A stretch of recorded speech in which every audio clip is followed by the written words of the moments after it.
I heard them decide my fate through a door that was not fully closed. It was a fate measured in shillings and acres, a commodity to be disposed of with the least possible expenditure of effort or funds.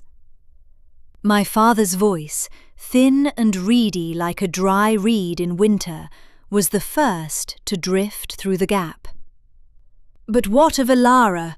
She is of age. We cannot simply leave her here." He spoke of me as one might speak of a piece of furniture left behind in a hasty move, an inconvenience that required a solution. My stepmother's reply was sharp, a sound like tearing silk, imbued with the casual cruelty she reserved for matters she considered beneath her notice. "Oh, Ilara will manage. She always does." A pause, then a low, conspiratorial laugh that held no mirth, only a brittle sort of triumph. "Give her the poorest match, if a match must be found at all, some country curate with a damp rectory and a dozen parishioners. It will suit her temperament. She can read her books into obscurity." I stood in the dim hallway, the worn runner beneath my slippers a geography of threadbare patches I knew by heart. The dust motes danced in the single shaft of late afternoon sun slanting from a high window, each one a tiny, glittering world, oblivious to the conversation that was methodically unmaking mine. I did not move. I did not breathe. I felt myself shrinking, becoming as small and insignificant as those particles of dust, a thing to be swept into a corner and forgotten. I was Ilara, the second daughter, the plain one, the shadow that trailed my sister Lavinia's incandescent beauty. Lavinia was a creature of light and laughter, her hair the colour of spun gold, her smile a promise of summer. I was a creature of ink and silence, my worth measured not in my own qualities, but in the degree to which I failed to possess hers. The great venture, the reason for this hushed and hurried conference, was the upcoming house party at Northwood Manor, the seat of the Duke of Alistair. Our family fortunes, already precarious, had dwindled to a state of quiet desperation.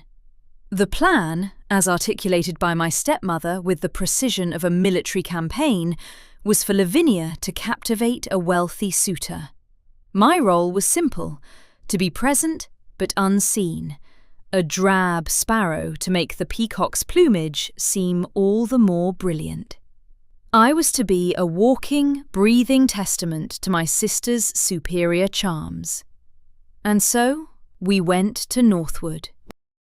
The carriage ride was a misery of jolting wheels, and my stepmother's incessant instructions to Lavinia on how to tilt her head, how to laugh just so, how to deploy her dimples with devastating effect. I sat opposite, a silent observer in grey wool, my nose buried in a slim volume of poetry that served as both shield and sanctuary. The book was my only true possession, its pages a country where I was not overlooked. Northwood Manor did not rise from the landscape so much as command it. It was a vast edifice of pale stone, its many windows glinting like 100 cold eyes under a sky the colour of slate. It felt less like a home and more like a monument to power and grief. The Duke of Alistair, our host, was a man spoken of in whispers. He was impossibly wealthy, impossibly powerful, and, since the death of his young wife 5 years prior, impossibly remote. He was a creature of legend, a severe, dark-clad figure who managed his vast estates with ruthless efficiency and his social obligations with visible distaste. He was not considered a viable target for Lavinia. He was the cold, distant star around which lesser planets and their marriageable daughters were meant to orbit. The great hall was a cavern of echoing footsteps and intimidating portraits.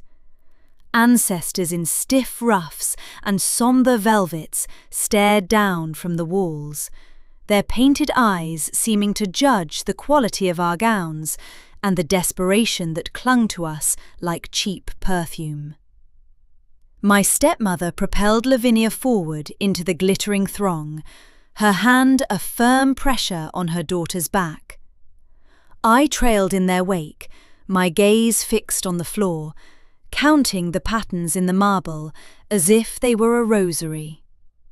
It was during the first evening's formal reception that it happened.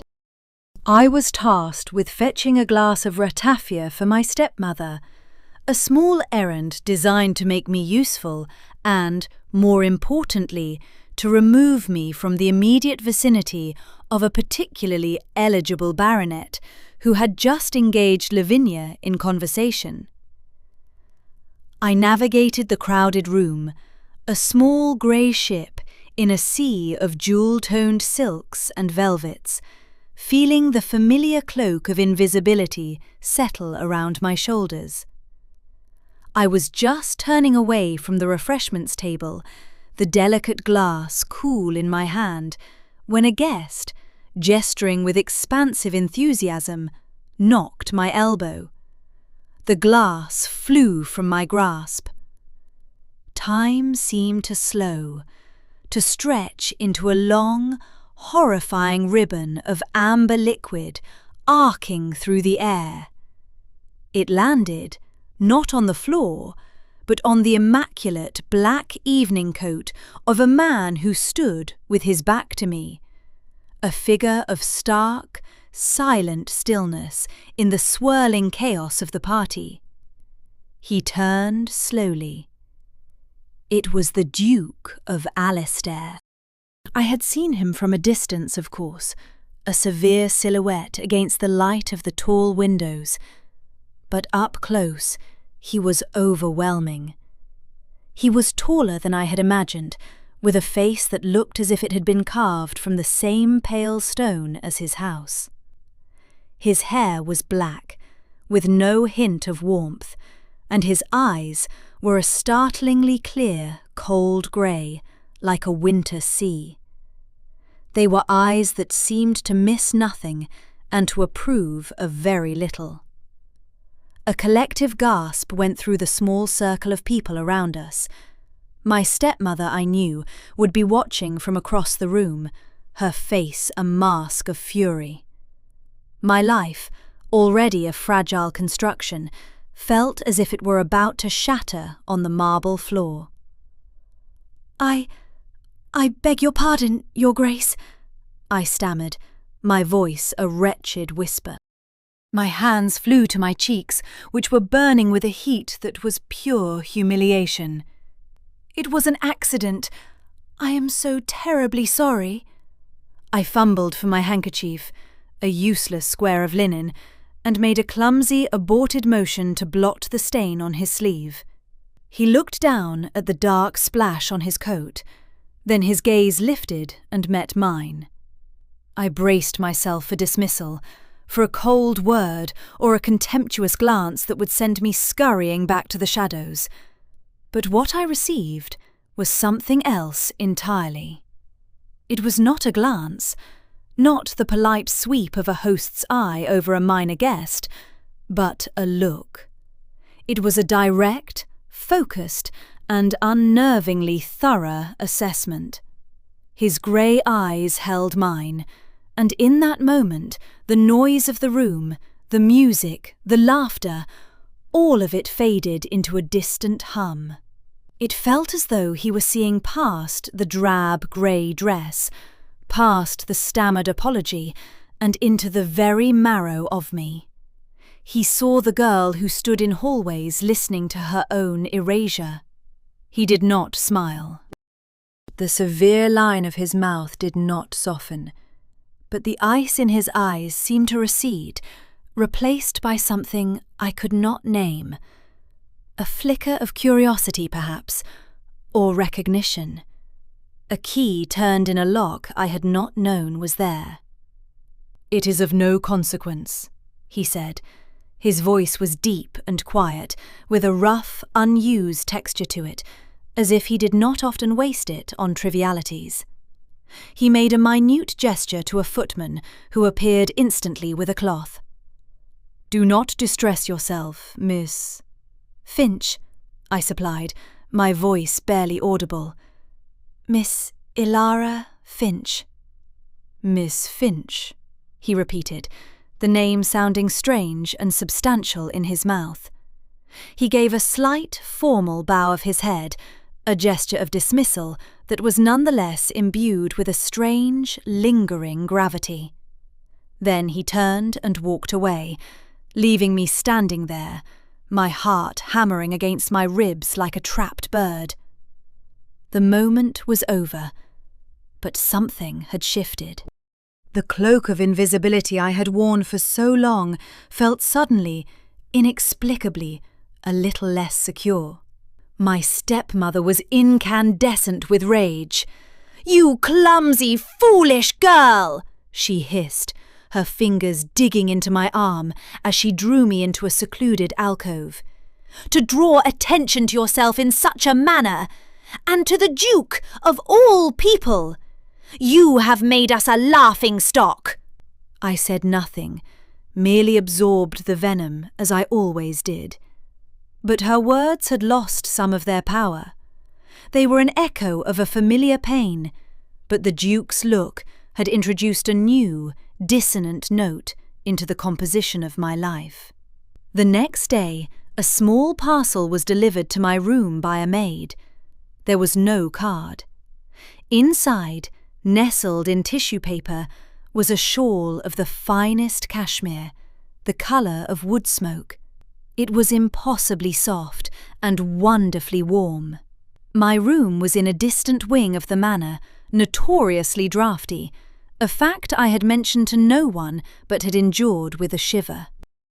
I wrapped it around my shoulders, and the warmth felt like more than just a barrier against the cold. It felt like a secret, a silent acknowledgement. I did not know for certain who had sent it, but I suspected. I suspected the man with eyes like a winter sea, a man who noticed a clumsy girl in a grey dress and, perhaps, the chill in the air around her. Kindness, in my experience, was a rare and perilous currency, one that often came with invisible invoices. I did not know what this payment might demand. It was 2 days later in the library that our paths crossed again. The library at Northwood was my personal heaven, a cathedral of the written word. It was 2 stories high, with soaring shelves accessible by a rolling ladder, and the air smelled of old paper, leather, and beeswax. I had sought refuge there, believing it to be the one place I would be assured of solitude. I was running my fingers along the spines of a row of books on agricultural theory, a subject my father dismissed as unladylike, when his voice came from behind me, quiet and unexpected. "An interest in crop rotation, Miss Finch?" I started, turning to find the Duke of Alistair standing not 10 feet away. He was not in formal evening attire now, but in a simple, well-cut riding coat and boots. He looked less like a remote deity and more like a man who worked, a man who understood the earth beneath his feet. I find it fascinating, Your Grace," I admitted, my cheeks warming. "The science of it, the way a small change in method can alter the fortunes of so many." He moved closer, his gaze sweeping over the titles. "My father believed a landowner's first duty was to the land itself, not to the title or the house, but to the soil." He pulled a slim volume from the shelf. "This one, by Arthur Young is particularly insightful, if a bit romantic in its pronouncements. He did not hand it to me, but stood holding it, creating a small charged space between us. "I have read his travels in France," I said, my voice gaining a little confidence. "His observations on the social structures that underpin agricultural success, or failure, are what I found most compelling." For the first time, the severe line of his mouth softened, not into a smile, but into something less guarded. "Indeed. It is never just about the soil, is it? It is about the people who work it, the systems that govern them." He looked at me then with that same unnerving intensity as before. "You are not the sort of young lady to be content with poetry and watercolours, are you, Miss Finch?" "Is there something wrong with poetry, Your Grace?" I countered, a spark of defiance kindling within me. He seemed to appreciate the challenge. "Not at all, but I suspect you prefer the kind that speaks of truth, rather than the kind that merely decorates it." It was the most astonishingly accurate assessment of my character anyone had ever made. He saw me. In that moment, surrounded by the silent, waiting words of 1,000 books, I felt more truly seen than I had in my entire life. We spoke for nearly an hour. We spoke of books and land and the difficult art of stewardship. He did not condescend to me. He listened to my opinions as if they had weight, and he responded with insights that were sharp and thoughtful and entirely devoid of social platitude. It was a conversation unlike any I had ever had, a meeting of minds that felt as exhilarating and as dangerous as standing on a cliff edge. This became our ritual. Each afternoon, I would escape to the library, and more often than not, he would find me there. He never announced his arrival. He would simply be there, a quiet presence that soon became the centre of my world. My stepmother was vexed. The Duke's attention was meant to be on Lavinia, who was excelling at drawing-room chatter and card games, but he was consistently, politely, absent from those arenas. "He is a strange, morose man," she declared one evening. "It is no matter. Lord Ashworth is quite taken with Lavinia, a much more suitable connection." She had decided the Duke was a lost cause, and in doing so had inadvertently granted me a sliver of freedom. One afternoon, as a low, slanting ribbon of light illuminated the dust motes between us, we both reached for the same book on the lower shelf, a collection of Roman histories. His fingers, long and warm, brushed against the back of my hand. A jolt, sharp and electric, shot up my arm. I snatched my hand back as if I had been burned. He did not pull away. He simply left his hand there for a moment, his gaze holding mine, the space between us humming with everything that had not been said. "Ilara," he said, his voice a low murmur. The sound of my own name, spoken so softly, was a revelation. It was a claiming. "I would be honoured if, when we are alone, you would consent to call me Alistair." My heart stuttered. This was a breach of every protocol, a leap across a social chasm so wide I could not see the other side. It was an invitation into a world of intimacy I had only ever read about in books. "Alistair," I whispered, testing the shape of the name on my tongue. It felt both foreign and deeply familiar. It felt like a beginning. The beginning, however, was also the precipice of the end. My fragile hope, A tender green shoot I had allowed to grow in the secret garden of my heart was about to be crushed. The discovery came on a Tuesday, a day of relentless, weeping rain that trapped everyone indoors. I had been sent to my father's temporary study to fetch his spectacles. The room was a mess of scattered papers. As I searched for the spectacle case, my eyes fell upon a letter lying open on the desk, its official-looking seal broken. It was from the Duke of Alister's solicitor. Curiosity, a trait my stepmother had long tried to scourge from me, got the better of me. I picked it up. My eyes scanned the dense, legalistic script, and the words began to swim before me, each one a small black stone sinking my world into a cold, dark sea. The letter was a formal notice regarding an outstanding debt, a vast, ruinous debt secured against the entirety of my father's estate, Finchwood. The creditor, the man who held the mortgage, the man who owned us in all but name, was His Grace, the Duke of Alister. The air left my lungs in a rush. The library, the conversations, the cashmere shawl, his use of my name, it all reconfigured itself in my mind into a new and hideous tapestry. It was not a courtship, it was an inspection.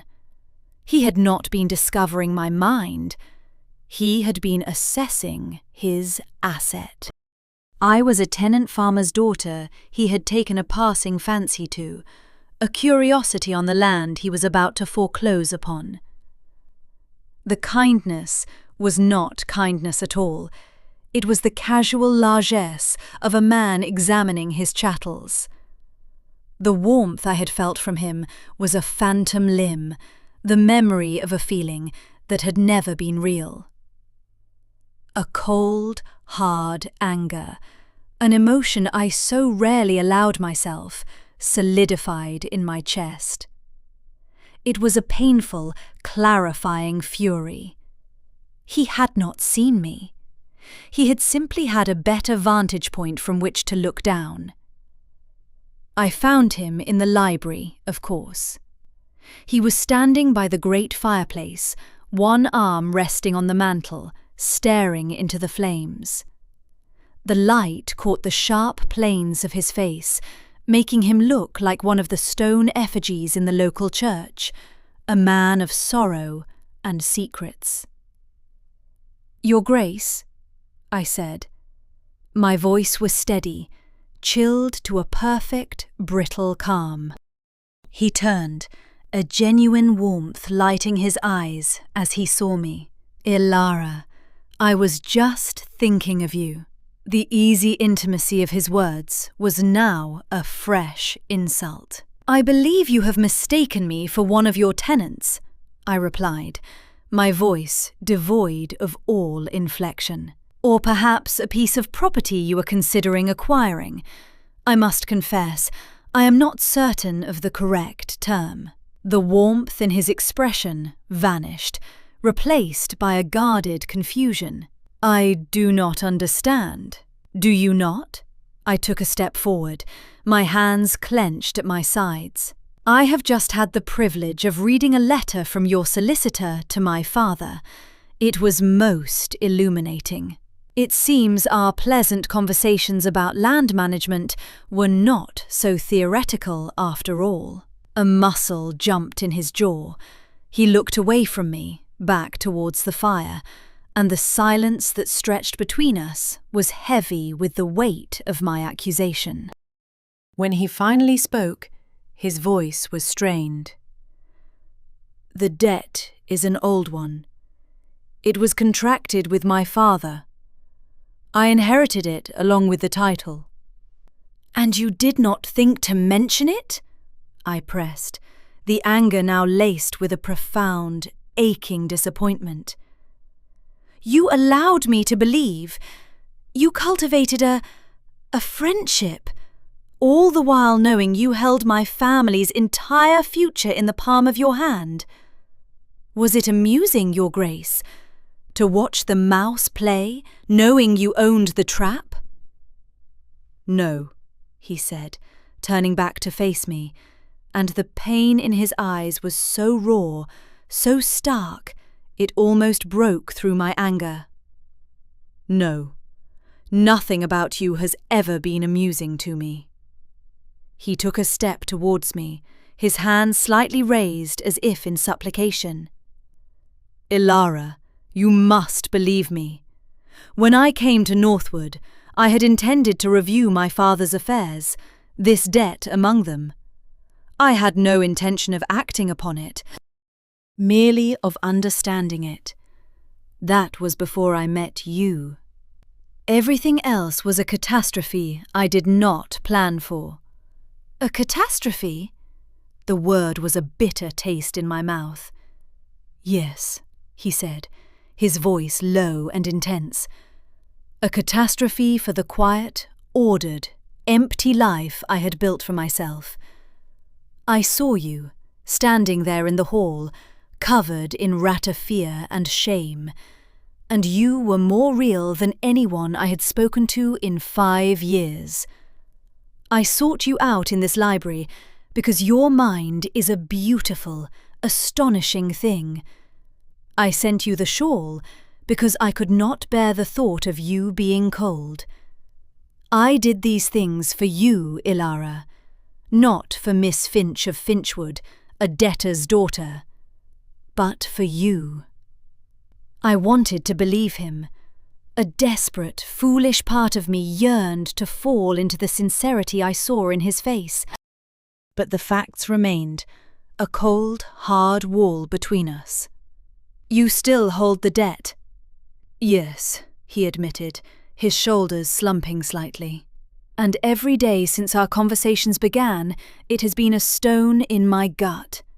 I did not know how to tell you without it looking exactly as you believe it looks now. I was a coward." Before I could answer, the library doors opened and my stepmother swept in, her face a mask of triumphant malice. She had Lord Ashworth, Lavinia's suitor, in tow. "There you are, Ilara.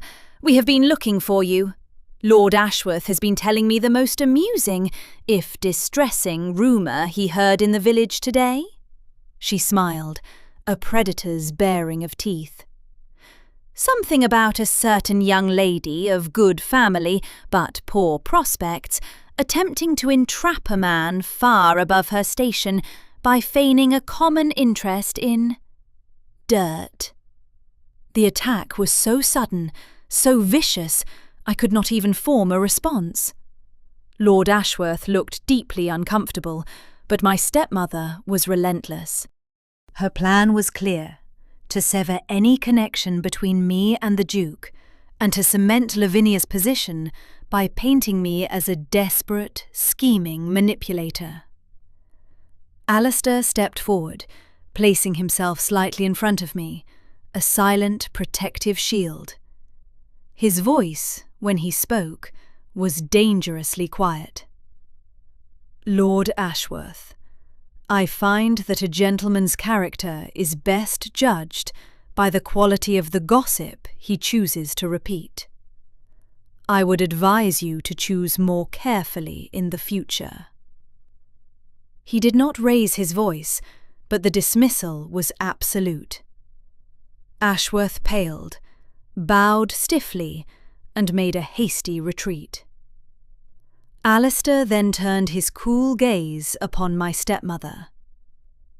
"Madam," he said, the word dripping with ice, "you are a guest in my home. I would remind you that the comfort of all my guests, including your stepdaughter, is my primary concern. You will not speak to her in that manner again under my roof." My stepmother's face mottled with fury, but she was cowed by the sheer force of his authority. She gave a curt, angry nod and swept from the room, leaving a wake of silent fury. The library was quiet again, the air thick with the aftermath of the confrontation. Alistair turned to me, his expression a mixture of anger and a deep, weary sadness. "I will not let them harm you," he said, his voice a raw vow. "I should have acted sooner. I should have protected you from this." He closed the distance between us, his hands coming up to gently cup my face. His touch was hesitant, as if he feared I might pull away. "I have lived in a grey world for 5 years, Ilara, a world of duty and memory and nothing more. And then you walked into it, and you brought colour with you. You have unmade me, piece by piece, and I am terrified, and I am hopeful. For the first time, I am hopeful." His thumbs traced the line of my jaw, and his grey eyes searched mine, holding nothing back. "My feelings for you are the only thing in my life that is not an inheritance or an obligation. They are the only thing that is truly mine. And they are real."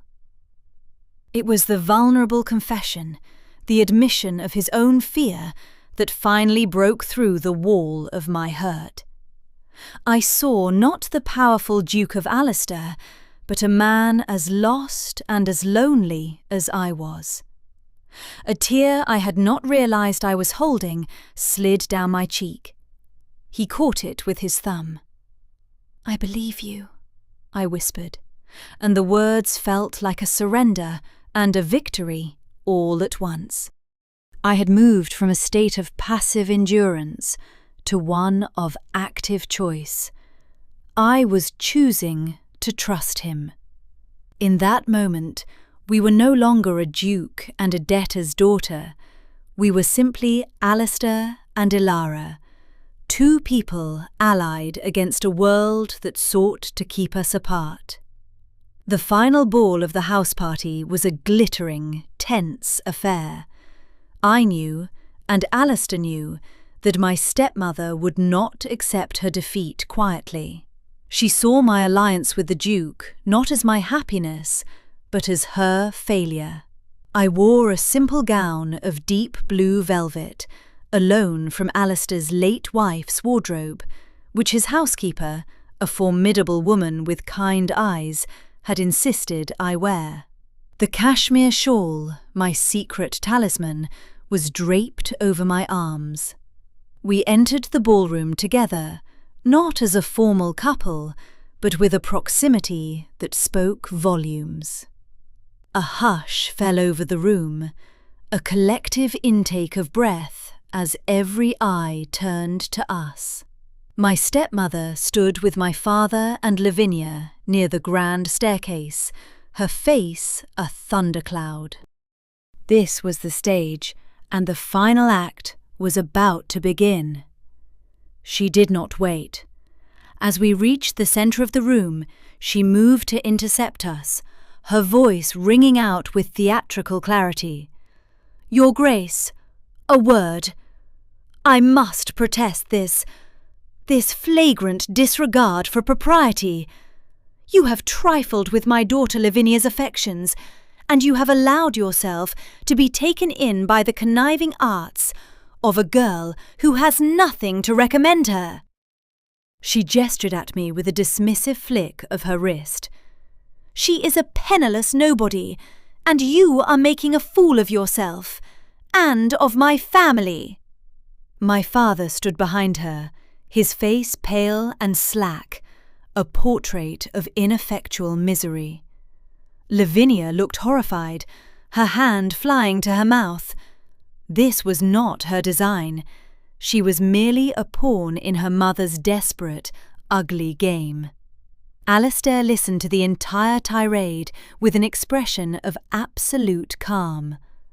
When she had finished, breathless and shaking with rage, he did not reply to her. Instead, he turned to the assembled guests.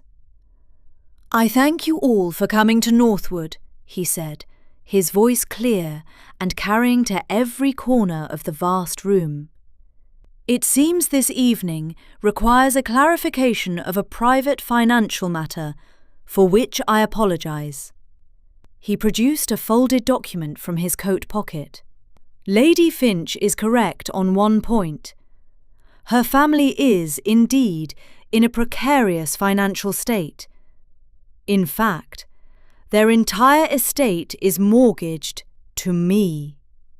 A wave of shocked murmurs rippled through the crowd. My stepmother's face went from rage to triumphant smirk. She believed he was about to cast us out, to ruin us publicly. "However," Alistair continued, his gaze finding mine and holding it, a silent promise passing between us, "I have this evening instructed my solicitor to cancel the debt in its entirety." He paused, letting the words sink in. "Consider it a wedding gift." The smirk on my stepmother's face froze, then crumbled into disbelief. "A wedding gift?" she stammered. "For Lavinia?" Alistair finally turned his full attention back to her, his eyes like chips of ice. "No, madam, for my future wife." He held out his hand to me. "For Ilara." It was my moment. I could have remained silent, letting him be my champion, but I had spent a lifetime in silence. I met my stepmother's stunned, hateful gaze, and for the first time, I felt no fear, only a distant pity. I stepped forward, my hand still in Alistair's. "I am not a commodity to be traded, stepmother," I said, my voice quiet but firm, resonating with a strength I had not known I possessed. "Nor am I a pawn in your ambitions. My worth is not determined by the match you make for me, or the dowry I lack. My worth is my own." I then looked at my father, who flinched under my gaze. "I forgive you for your weakness, but I will no longer be governed by it." It was done. The public humiliation was absolute. My stepmother, stripped of her schemes and her leverage, looked suddenly old and small. The social edifice she had so carefully constructed had collapsed into a pile of rubble at her feet. She turned, without another word, and fled the ballroom, my father trailing helplessly behind her. Her downfall was swift and total. Alistair's hand tightened on mine. He leaned in, his voice for my ears alone. "Shall we find some air?" Without waiting for an answer, he led me from the ballroom, away from the whispers and the stares, through a set of French doors and out onto a secluded stone terrace. The night air was cool and clean, smelling of damp earth and roses. The moon was a perfect silver coin in a sky of black velvet. The noise of the party faded behind us, leaving only the sound of our breathing and the chirping of crickets in the dark. We stood in silence for a long moment, the private aftermath of the public storm. He turned me to face him, his hands moving to my shoulders. "Are you all right?" he asked, his voice laced with concern. "I am more than all right," I said, a slow, deep and shaking breath escaping me. "I am free." He smiled then, a true, unguarded smile that transformed his severe face, making him look younger, almost boyish. It was a devastatingly beautiful sight. "So am I," he whispered. He lowered his head, and all the waiting, all the tension, all the unspoken words of the past weeks culminated in that one moment. His lips met mine, gentle at first, then with a deepening passion that spoke of profound relief and a fierce, protective love. It was not the fumbling, breathless kiss of novels. It was a kiss of homecoming. It was the quiet, certain click of a key turning in a lock, opening a door to a room I had always dreamed of, but never believed I would find. 3 months later, we were married in the small chapel at Northwood. Lavinia was there. After her mother's spectacular social implosion, she had broken her engagement to Lord Ashworth and, freed from ambition, had accepted the suit of a kind, land-owning gentleman she genuinely loved. She and I stood in the garden the morning of the wedding, and she took my hand. "I am so sorry, Alara," she said, her eyes filled with sincere regret. "I was a fool. I never saw you. I am glad he did." We were sisters again. Our life together was not one of grand passions played out on a public stage. It was a quiet composition, a life lived in the library and the gardens, in long walks across the fields, discussing the tenants and the crops, in comfortable silences by the fire. It was a partnership of the mind and the heart. He had found a home he did not know he was missing, and I had found a place where I was not merely seen, but cherished. One evening, months into our marriage, I found him looking at me across the library, a familiar, intense expression on his face. "What is it?" I asked, setting down my book. "I was just remembering that first night," he said. "They were all so busy looking at your sister, they failed to notice the most interesting person in the room."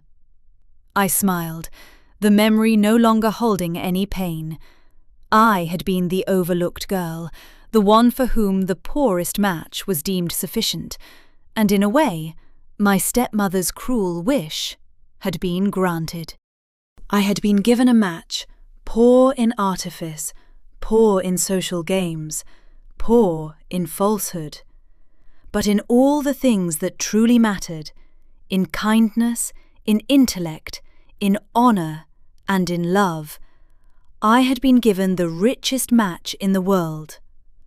I had been given a home not of stone and slate, but of the heart, a sanctuary built of quiet truth, and the simple, extraordinary grace of being truly, completely seen.